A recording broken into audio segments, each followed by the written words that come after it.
안녕하십니까, 알림이 황희두입니다. 굉장히 보수적으로 알려진 리얼미터 여론조사 결과도 민주당 50.7, 국민의힘 32%가 나왔습니다. 그만큼 지금 국민의힘이 밑바닥을 찍고 있다는 거고요. 여야 격차가 20%포인트 가까이 벌어진 거죠. 심지어 진보 갑별집도 아니고 보수가 더 많습니다. 이건 강서구청장 선거 결과와 후속 모습이 더 직접적으로 영향 미친 거다, 이런 평가가 나오고 있고요. 문제는 아직까지 정신 못 차리고 국민의힘이 윤석열 엄호에 나서고 있단 겁니다. 자칫하면 용산으로 불똥이 튈까 전전긍긍하고 있단 게 알려졌고요. 책임을 당에 한정짓고 있죠. 장예찬 씨는 뜬금없이 용산의 힘이니 대통령 책임이니 이런 말로 당정 갈등 부추기는 게 쇄신 아니다, 이렇게 주장하고 나섰고요. 조금만 불리하다 싶으면 대통령부터 걸고 넘어지는 못된 버릇을 버리라고 당내에 손가락질하고 있는 겁니다. 이뿐만 아니라 다른 정치인들도 용산 대통령실에 책임 떠넘기지 마라, 대통령실로 화살 돌리는 건 책임 회피다, 총선은 당이 치르지 용산이나 정부가 치르는 게 아니다, 이런 반응을 보이고 있는데요. 용산 책임론에 본격적으로 불을 지핀 사람은 바로 유승민 씨입니다. 이 갈등은 하루아침에 꺼질 리가 없는 상황이고요.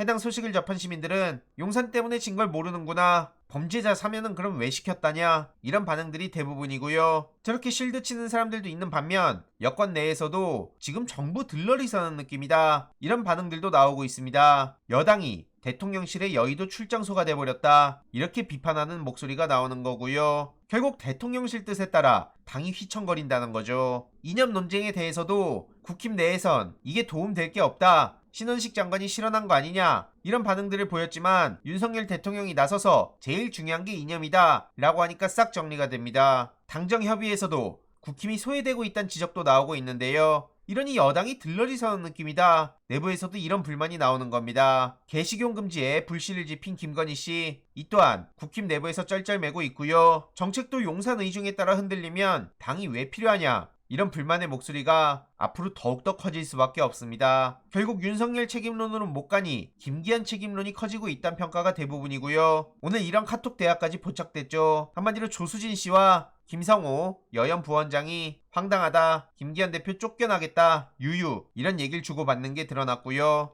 어제 김기현 대표는 총선 패배 시에 정계 은퇴할 각오를 하겠다, 한마디로 캐삭방을 걸었습니다. 아무튼 이러면서 김기현 체제를 유지해서 내년 총선을 준비한다고 하는데요. 국힘 내부에서 당장 이 김기현 리스크부터 어떻게 해야 되냐, 이런 분위기가 이어지고 있습니다. 아무튼 윤핵관들이 물러난 자리엔 수도권 비윤을 전진 배치한다고 하는데요. 방금 전 김기현 대표는 그러면서 대통령실과 관계를 건강하게 유지하겠다, 당의 주도적 역할을 강화하며 민심을 전달하겠다, 만약 민심과 동떨어진 사안이 생기면 시정을 요구하겠다, 이런 얘기를 하는데요. 여기에 기대를 하는 사람들이 과연 얼마나 될까요? 그리고 방금 전 속보로 신임 사무총장의 이만희, 지명직 최고위원회 김예지, 이외로도 조직 부총장, 수석 대변인, 선임 대변인, 여의도 연구원 소식들이 들려왔습니다. 이들에 대해선 차차 소식 전해드릴 예정이고요. 당장은 의대 정원 이슈가 있습니다. 오늘 새벽 단독으로 3,000명을 더 늘리는 방안까지 검토한다고 알려졌는데요. 임기 내에 의대 입학 정원을 최대 3,000명 더 늘리는 방안을 검토 중이란 겁니다. 의협에선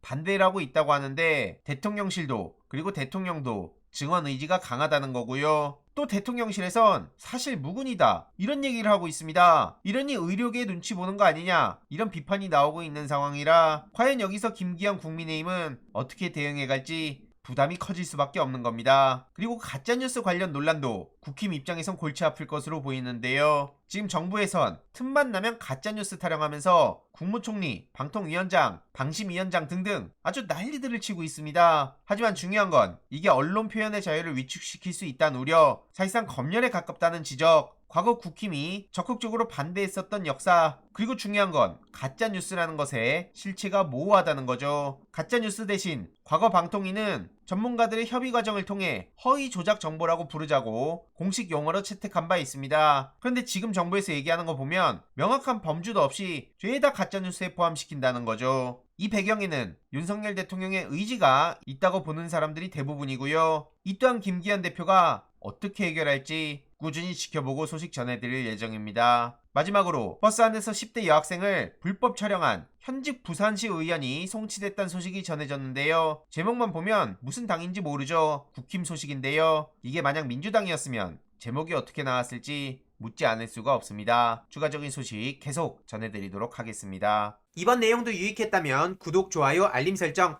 멤버십 가입 정말 큰 힘이 된다는 점 말씀드리고 싶습니다. 주위에 널리 공유 부탁드립니다.